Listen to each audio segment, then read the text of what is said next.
there! My name is Jodi Carmichael, and I'm the author of this book, The Unique Blue Fox. It's published by Pajama Press, and today I'd like to read to you the first chapter. It's called Three-Headed Fifth Grader. I have big plans, huge plans, boldly audacious plans. And in addition to being the youngest playwright in history, I want to be the world's youngest Cirque du Soleil gymnast. That means I must be rubbery as humanly possible. Even though I am extremely bendy, I am not alone in my bendiness. There are plenty of flexible kids out there. In fact, my two best friends, Lexi and Nikessa, are also exceedingly bendable, which is why we've called ourselves the Bendables since first grade.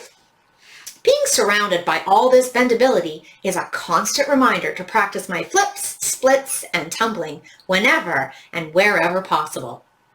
Every morning before the bell rings, Nikessa, Lexi, and I meet under the massive oak tree in the school field to take turns stretching out each other's legs.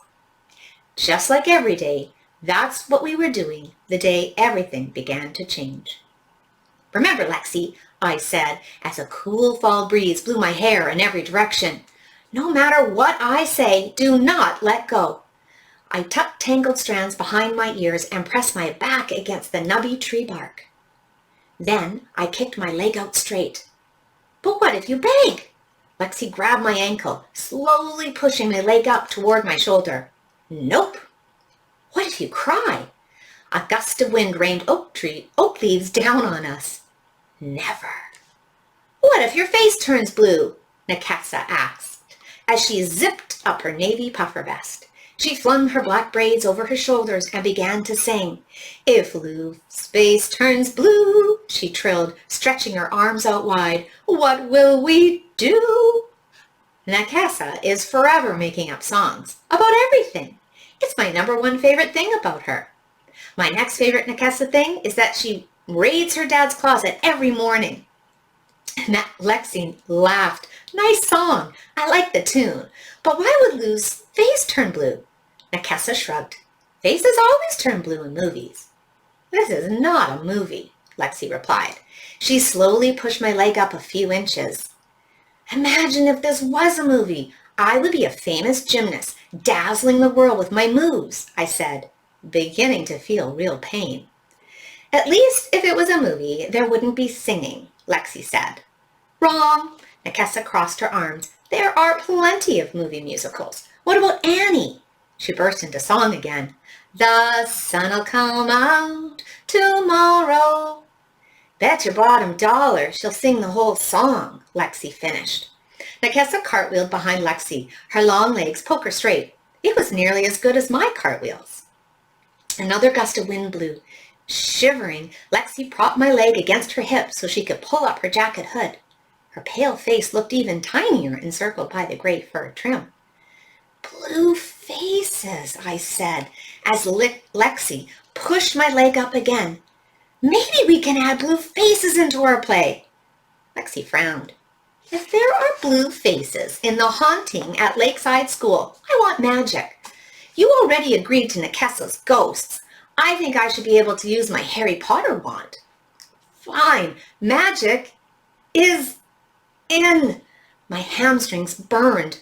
My heart began to pound. Nikessa stopped cartwheeling and stepped closer, her cheeks now flushed pink. "Your face is actually going bright red, like a fire engine." "It's okay," I exhaled. My heartbeat boomed in my ears. "Don't stop." It was hard to speak. "Are you sure? You're normally fish belly pale." Lexi lowered my leg an inch. "Fish belly?" Lexi moved her face so close to mine, our noses almost touched. "You're sweating across your nose. Your freckles are even sweating." "No pain, no." The morning bell rang. Lexi dropped my leg. I slumped against the tree and rubbed my thigh muscles. Was my foot close to my ear? Maybe a little closer than yesterday? My whole body sagged. "Don't worry, Lou. We're here for you," Nikessa sang as she linked an arm through mine. "All for one and one for all." Lexi took my other arm. Ready, I said. Steady, Lexi said. Ready, Nakessa sang. Go, Bendables, we cheered. Then, like every morning, we ran across the field like a three-headed fifth grader. With arms linked, we dodged around the other students. And like every morning, my heart soared. Why? Because just before school was my favorite time of the day. I could still pretend the day ahead would be spectacular, which would be better than the best. That was before I stepped a pinky toe into school and the reality of the place sank in, squashing my soul. Okay, maybe a little dramatic, but if you were me, you'd find school soul-sucking too. Thank you so much for listening. Have a great day.